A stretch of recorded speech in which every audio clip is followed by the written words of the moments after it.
COVID was caused by a virus that from the very beginning had telltale signs that it was made in a laboratory.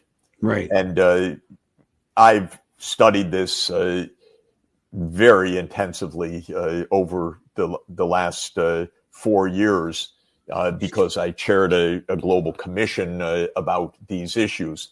The CIA finally said what is true, which is that this virus came out of a lab.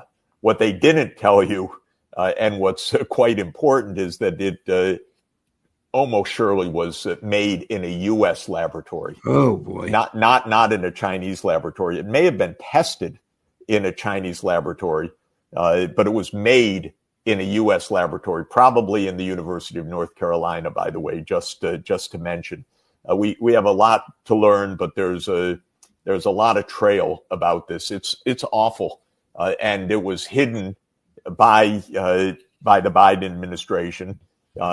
This decision by the CIA director to make this statement is a kind of partial step, because it was said that it's, yes, probably out of a lab, but China. Okay, that's convenient.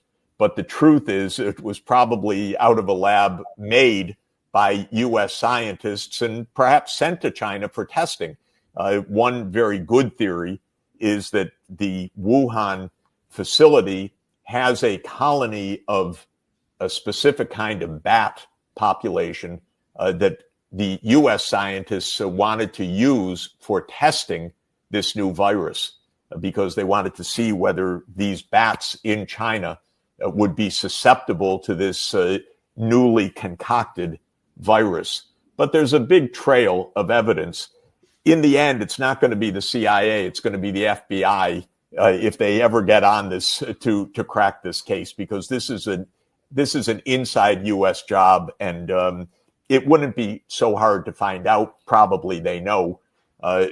University of North Carolina, by the way, has been sued for 2020 and 2019, especially emails. They're holding off releasing 2019 emails. The University of North Carolina, are you kidding?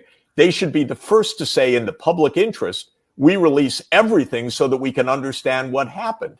They're holding these emails secretly and fighting nonstop to keep them from public scrutiny.